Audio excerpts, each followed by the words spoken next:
L'honorable Epiphane Keunom s'est en fait prononcé de façon globale sur la situation de l'insécurité au Bénin. Il a dénoncé par exemple ce qu'il appelle les différentes stratégies du gouvernement Boni Yayi pour enlever l'ex-ministre de l'économie et des finances Souleymane Lawani.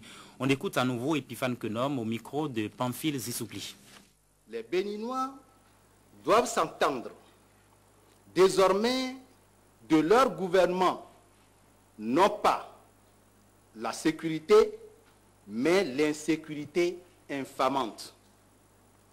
Les enlèvements, les disparitions de citoyens et les assassinats crapuleux n'ont jamais atteint un niveau aussi élevé dans notre pays.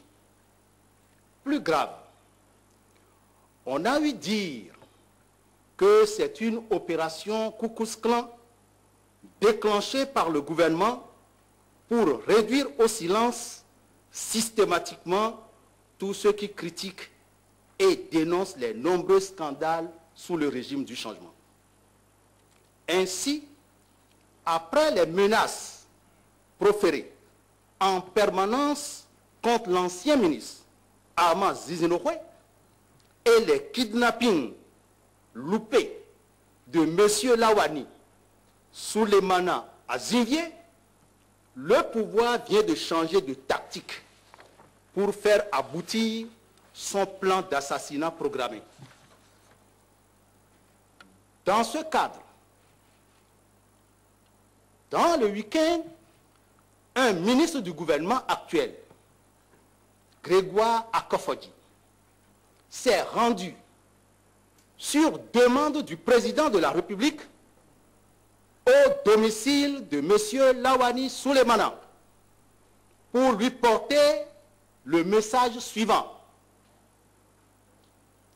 Monsieur le ministre, l'opposition veut assassiner et faire porter la responsabilité au président Boni Yayi. Ayant été informé, j'ai aussitôt informé le président de la République qui a promis de vérifier l'information. Après vérification de l'information, la haute autorité m'envoie te proposer une garde rapprochée et une sécurisation de ta maison. Cette démarche, chers collègues, appelle deux questions. La première, pourquoi le chef de l'État, après être mis au courant du plan d'assassinat de M. Lawani, n'a pas déclenché l'opération visant à mettre hors d'état de nuire ses commanditaires?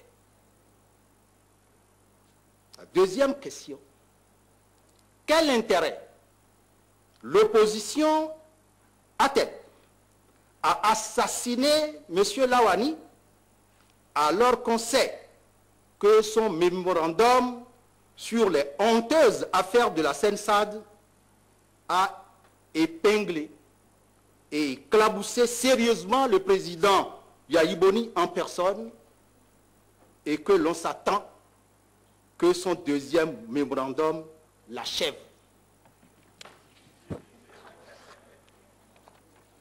Non, le peuple béninois ne peut plus être dupe aujourd'hui des montages du pouvoir.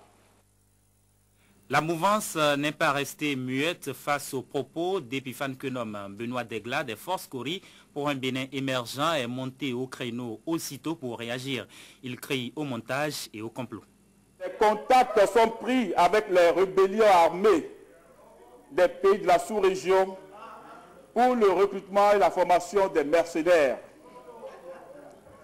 l'acquisition d'armes de guerre par l'usage de circuits d'escroquerie financière, la manipulation et la collusion avec des travailleurs à travers les promesses fallacieuses, les menaces de mort ou de violence pour usage de leur liberté d'opinion et d'expression sur de notables sur des paisibles populations, sur de de vaillants combattants sur de vaillants militants de la mouvance présidentielle, comme c'est le cas de l'honorable Badabassi Rachidi, de Béanzin Frédéric et des journalistes de la chaîne LC2. La création d'une psychose d'insécurité généralisée dans le vil dessein de préparer le peuple à la mise en œuvre de leur plan machiavélique et diabolique de déstabilisation de notre pays. La mise en place de mensonges grossiers par certains qui, il y a seulement quelque temps, couraient dans tous les sens pour réclamer une garde prétorienne parce que leur famille serait menacée par les amis qu'il a retrouvés aujourd'hui, les amis de l'opposition. Et que ceux-là aujourd'hui, du haut de cette tribune, soient ceux-là qui se disent menacés, il y a des questions à se poser. Les disparitions dont ils sont les auteurs et pour lesquelles ils évoquent des arguments fallacieux pour nous faire admettre le mensonge. Si les Béninois, alors, face à tout cela, qu'est-ce qu'ils veulent? C'est que si les Béninois ne votaient pas majoritairement en leur faveur aux prochaines élections présidentielles 2011, ils se préparent à transformer notre pays en un champ de bataille insurrectionnelle pour prendre le pouvoir afin de déstabiliser, pour mieux le piller à nouveau, comme ils ont eu à le faire par le passé.